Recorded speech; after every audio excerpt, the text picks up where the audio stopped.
everyone, it's Sandy, and today I am going to be talking about my most disappointing reads in 2016. If you happen to love any of the books that I mentioned, that's totally fine. We all have different opinions. I just happen to not enjoy these books as much as I wanted to. In this video, I have 8 books to talk about, and the first one is Vanishing Girls by Lauren Oliver. This book follows 2 sisters, and one of the sisters was involved in an accident that left her scarred. One day, that sister vanishes, and then a couple days later, another girl vanishes, and the sister that did not vanish believes that these 2 disappearances are connected. I really enjoyed the Delirium trilogy, but the other books that Lauren Oliver has written are books that I just really haven't been enjoying, so that's why I'm kind of hesitant to pick up Replica, which is her newest one that came out in like October or something. One of the big things in this book is that one of the sisters disappear, but that part doesn't happen till a little bit over halfway through the story. I just think the story dragged so much. There was a lot of backstory, which I understand, but I just didn't like the way it was written. My next disappointing read is Never Never Part 3 by Colleen Hoover and Taryn Fisher. Never Never is basically told in 3 different parts, and it follows Silas and Charlie, who have both lost their memories. Throughout the book, they're just figuring out why they have lost their memories, and they have been continuing to lose their memories every 48 hours or so. And so Never Never Part 3 is supposed to reveal the answer, and the answer you get is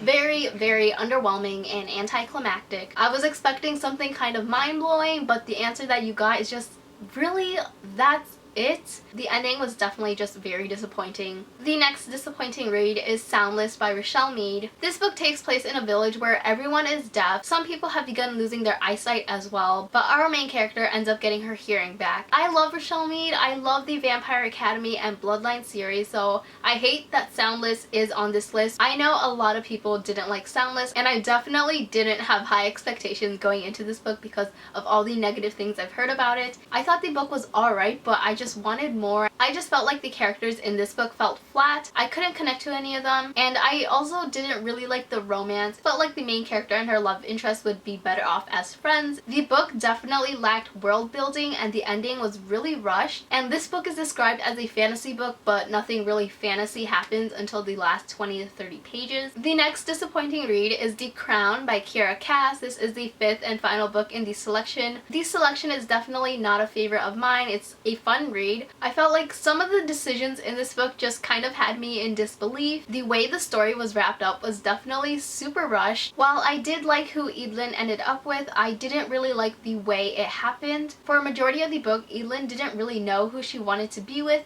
but when she finally admitted her feelings to that person, the feelings were just very, very magnified, and I just felt a little bit irritated by it. The next disappointing read is Hearts, Fingers, and Other Things to Cross by Katie Finn. This is the 3rd book in Broken Hearts, Fences, and Other Things to Mend. This book follows Gemma, who is visiting her dad for the summer. On the way to the location, she meets this guy, and she ends up lying about her identity. Later, she finds out that this guy is the brother of this close friend that she had when she was younger. That friendship ended off in really bad terms, and since Gemma is living with her dad in the summer, she runs the risk of running into this friend, especially since this new guy that she meets is the brother of that old friend. I thought the first 2 books were fun and entertaining reads. I didn't love them, I didn't hate them. When I got to this book, it just kind of hit me about how immature the characters are. I definitely don't recommend this trilogy for everyone. If you're in the mood for something summery, I would recommend it for you to give it a shot, but I would 100 times recommend a Morgan Matson book over her Katie Finn book. In case you didn't know, Katie Finn is Morgan Matson's pen name. The characters were just really frustrating. I did not like the plot of the story. This whole trilogy is supposed to be very summery. This book takes a twist on the summer setting because there is a storm that takes place for a majority of this book, and so it just lost the summer vibes that I wanted. Since this is the last book, I was just kind of disappointed